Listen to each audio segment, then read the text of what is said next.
great one. Thank you for coming and celebrating our beautiful children. They've worked so hard on this play, as I'm sure you know. They've come home at night trying to memorize their lines, and this is about them and just all your hard work. Just so proud of them. So, yes, I'm going to step out. Act 1. Life in Virginia in the 1850s. Scene 1. On the plantation.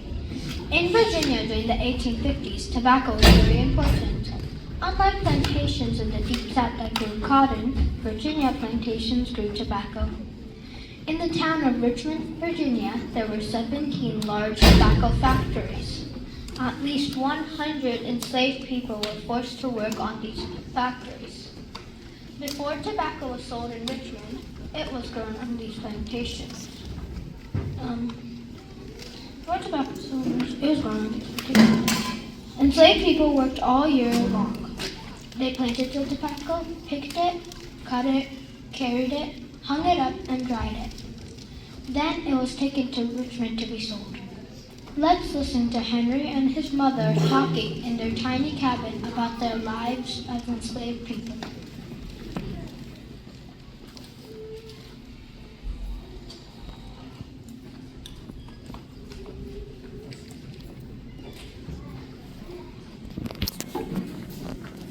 Mama, it's so dark out. Are you leaving already?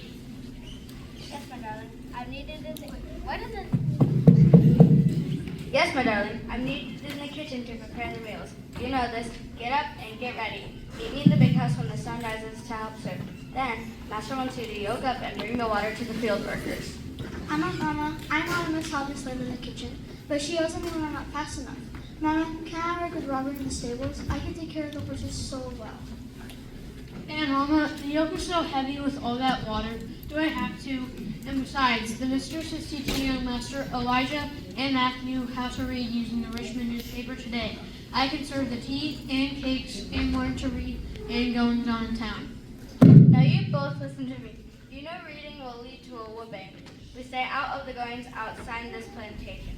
We have no way to do anything about that. Mildred, your love of forces will only lead to problems. But Mama, I heard the mistress yesterday tell the boys something about a compromise. I'm not sure what it was. Only that she said slaves cannot be caught anywhere in America and brought back to their master. Did you hear about this, Mama? Robert told me it's called fugitive law.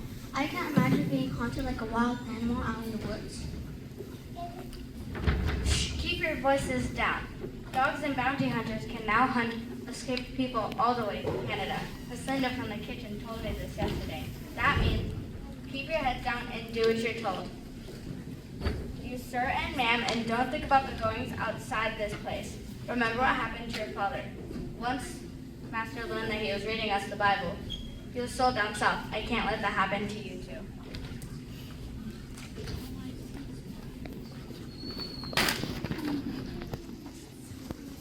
I have to get out of here, but how? In the 1850s, enslaved people had very few choices. Learning to read was dangerous but powerful. If Henry was caught reading, he would be badly punished. But reading also helped enslaved people fight back. It allowed them to make passes, read about people who wanted to end slavery, and share ideas about freedom. Scene 2. In the town square. At the same time, life outside the plantation was changing. In 1854, a law called the Kansas-Nebraska Act was passed. It was led by Stephen Douglas, who was against Abraham Lincoln. This law ended the Missouri Compromise. Now each state could decide if it wanted slavery or not. This caused angry fighting in Kansas. People called it Freedom Kansas. Around this time, Harriet Beecher Stowe wrote a book called Uncle Tom's Cabin. It showed how cruel slavery was. Because of this, more people in the North began to speak out against slavery.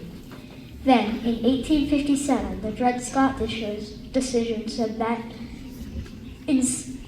African Americans, whether free or enslaved, could never be citizens of the United States.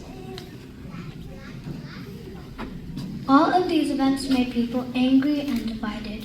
We can see these tensions now in the town of Richmond as everyday people argue and worry about what will happen next.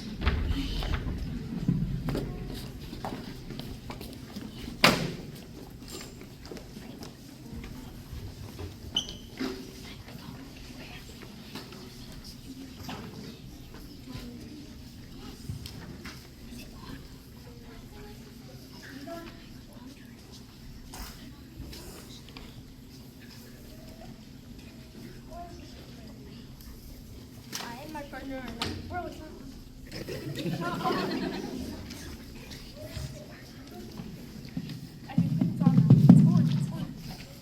I and my partner are now accepting employment under the Fugitive Slave Act to hunt down and return your property. Anyone in need of our services? Absurd! These men make their money from seeking the ferocious beasts on humans seeking refuge. How dare you! Elizabeth, we disagree with the notion that slaves are inhuman. We are aware of the horrendous fighting in Kansas for the right to own people. How do we stand for this? Father, I know you mean well. Father, I know you mean well. How are we going to survive on our plantations without the labor of our workers? Think about this. I'll be inheriting this farm. Don't you want your legacy intact?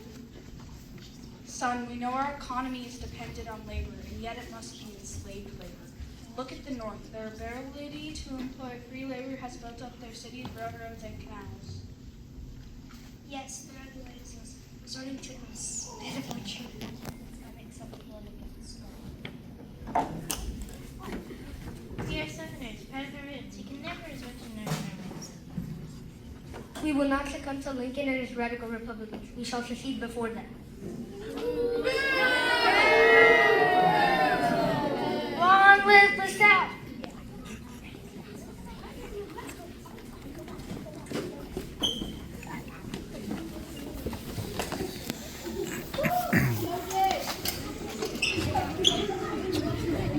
Let's go, Peggy. I can't listen to this rubbish anymore. Let's explore Sherwood Forest. Sounds fun. The watering hole is calling us to swim. Act 2 tensions grow, scene 1 night escape. As people in town argued more, problems grew across the country. In 1860, Abraham Lincoln was elected president. After this, 11 southern states left the United States. In April of 1861, the Civil War began when Confederate soldiers fired on Fort Sumter. Virginia, where our story takes place, was one of the southern states that joined the Confederacy. Now let's follow Henry as he escapes into the night, hoping to find freedom. Henry slowly gets up from his sleeping mat and quietly slips out the door. He runs towards the forest and finds a creek. Henry knows that walking in the water will help hide his smell from the dogs searching for him. He also knows he must travel at night when it is dark and quiet. When the sun begins to rise, Henry stops at a small watering hole to drink. He then lies down on the forest floor with a rock for a pillow and sleeps through the whole day. Oh my, I also slept through the whole day. What was that? Who might you be? And why are you out here all alone? Just a minute, Peggy. He looks frightened. I'm not scared. I'm Sarah, and this is Peggy. What's your name? I'm Henry. Don't worry about us. We're friends. We won't turn on your sick dogs on you. Peggy! Are you hungry? Would you like a safe place to rest? We can help you. And why should I trust you? Who else you got? Good point. Where would you take me? Our mama and dad has helped enslaved people find freedom. You've heard of them, the conductors? Well, that's what we are. We're friends of Moses, the freedom fighter of her people. Well, you ran into the right girls today. Reluctantly, Henry followed the girls as they skipped towards Sarah's home. As they approached, they spotted 2 bounty hunters leaving the front door. They hid until Sarah's mama relit the candle to show that they were a safe station for runaway enslaved people.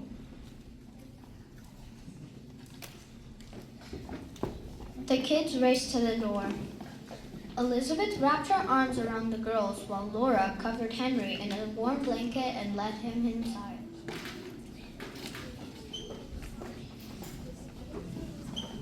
Scene 2, night debate. As Henry found safety and warmth with the Underground Railroad, problems continued across the country. At first, the leaders said the war was about keeping the country together, but the southern states had already started the war. Now the leaders were talking about the real problem, slavery. Many abolitionists met at night in a small cottage where President Abraham Lincoln stayed. It was 3 miles away from the White House, so they could speak in private. Let's Listen as President Lincoln and his friends discuss what to do next. I welcome you all here tonight with a heavy heart. Mr. Frederick Douglass, Mr. William Lloyd Garrison, Miss Joyner Truth, Mr. William Seward, and Miss Harriet Tubman. We are fighting a great war. It is no longer just about keeping the country together. We are here to decide the future of slavery. Mr. Seward, please speak. Mr. President, our army needs more soldiers. After recent success at the Battle of Antietam, we know we can fight back. Now's the time to free enslaved men so they can join the Union Army.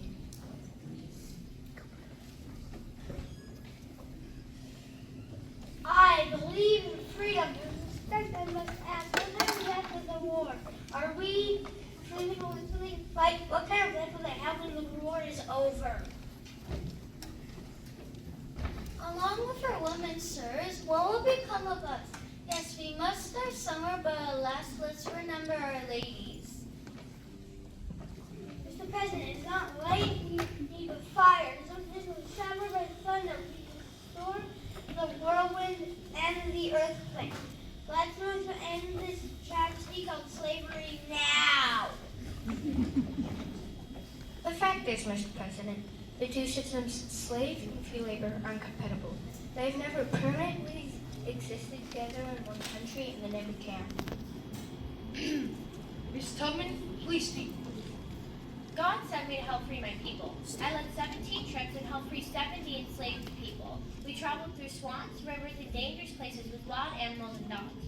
My people deserve freedom, Mr. President. They have suffered for too long. I stand with them during this war and after it ends.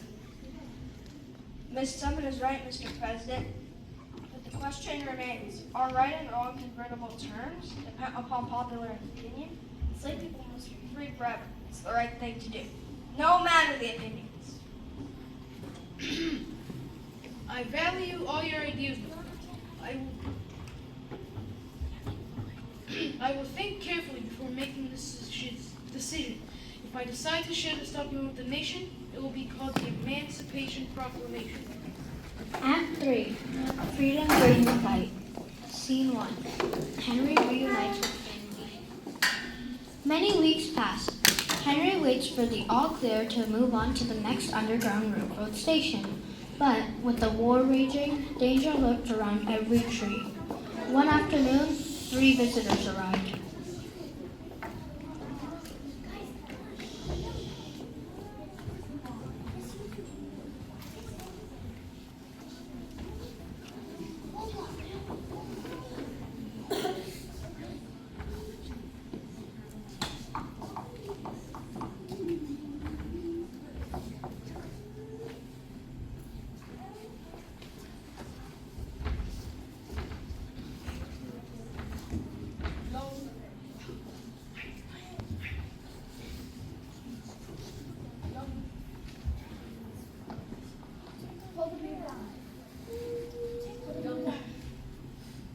Young Henry, we have news, and someone here to deliver it. Welcome, Miss Tubman, Moses.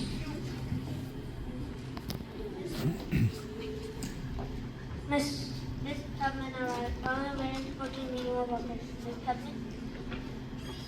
Henry, our president will soon declare a document declaring freedom for our people.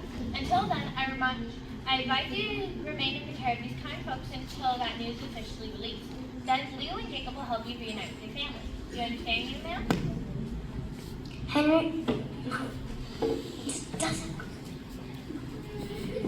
Henry agrees to stay with Sarah and her family and wait. Indeed, the Emancipation Proclamation was written and signed by Abraham Lincoln January 1st, 1863. This document changed the direction of the war. Black enslaved men were allowed to join the Union Army to fight against slavery. The Emancipation Proclamation also declared freedom for enslaved women and children. Most importantly, it helped lead to the 13th Amendment, which ended slavery in the United States forever. President Abraham Lincoln was very proud of the Emancipation Proclamation. He once said, I have never felt more sure that I was doing the right thing than when I signed this paper. If my name is remembered in history, it will be for this act, and my whole heart is in it.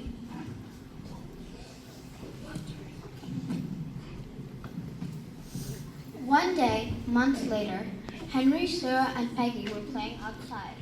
Suddenly, they heard marching coming from the south. Troops were going towards the battlefield. These troops were different from the others they had seen before. They were freed and saved people, ready to help fight to help end slavery. As the soldiers marched past, Henry fixed his gaze on one man in the line. The soldier carried a long rifle tipped with a sharp bayonet, and he wore a faded blue uniform with fastened gold buttons, and his head was held high with pride. Walking beside him were two women, one slowed by age, the other burdened with a heavy bag filled with food, clothing, and supplies. In that instant, Henry understood what he was seeing. Without hesitation, he ran and wrapped his arms around his family.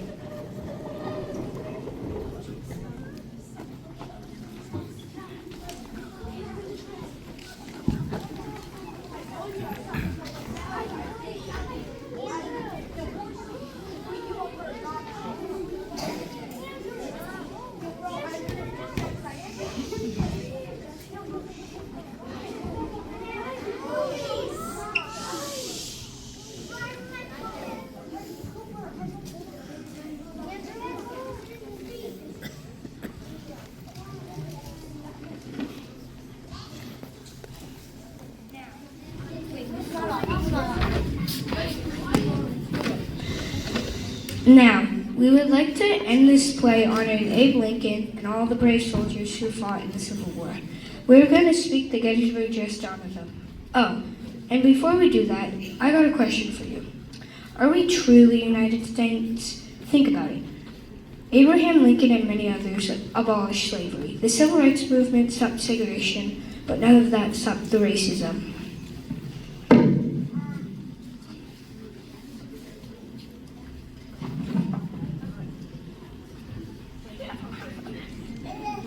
Fourscore and 7 years ago, our fathers brought forth on this continent a new nation, conceived in liberty and dedicated to the proposition that all men are created equal.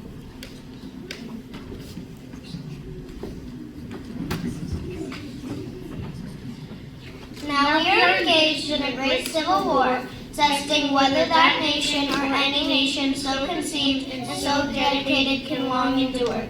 We are met on a great battlefield of that war. We have come to dedicate a portion of that field as a final resting place for those who here gave their lives that the nation might live.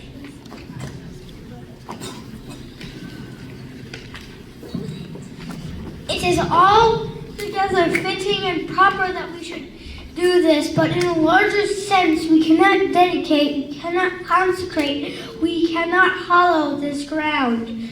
The brave men, living and dead, who struggled here have consecrated it far above our poor power to add or detract.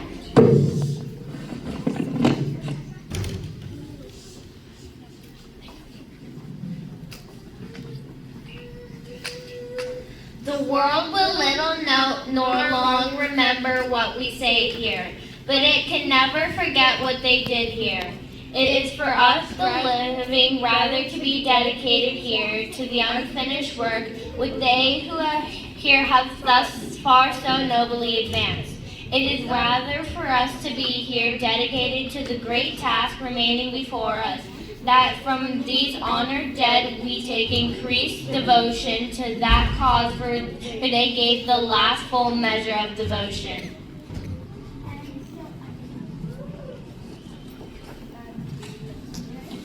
That we highly resolve that these dead shall not have died in vain, that this nation, under God, shall have a new birth of freedom, and that government of the people, by the people, for the people, shall not perish from the earth.